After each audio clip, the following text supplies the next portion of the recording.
Hi, Jonathan here. This is coming to you from downtown Sydney, Australia. I'm speaking in an hour at the Four Seasons Ballroom to 100 or so small to medium-sized enterprises, and I'm going to be talking about how small changes in our habits, behaviours, can actually have huge impact. You know, we are tempted to think that we need big, huge change to impact things in a revolutionary capacity.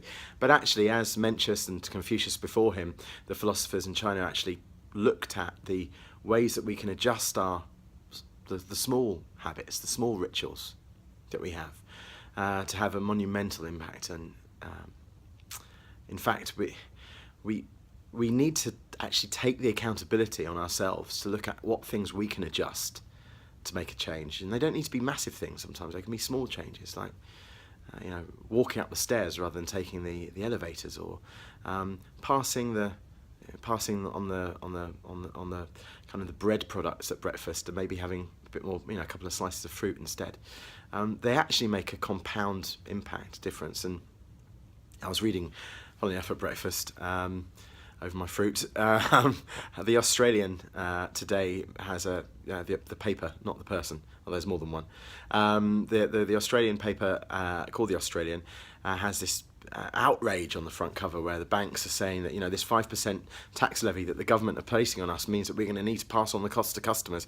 Whereas in fact what they could do is just look at their own habits and behaviours and make a couple of adjustments and actually make that 5% levy up in increased profits by, I don't know, maybe looking at some of the new fintech companies or some of the new technologies in a way that would be beneficial. But no, so many companies are actually preferring to pass that on, that accountability on, and remain steadfast. And the reality is that we, not just banks and not just companies, but we as people have got the ability to be accountable to make the small changes for a big difference. And that's what I'm going to be talking about today in an hour or so. So, don't know when I'll see you again, but thanks for listening. Can I also say, as from my position as founder of the Thought Expansion Network, that I'm so honoured that people like Dave Burse and Ben are starting to put these pre-taught talks up.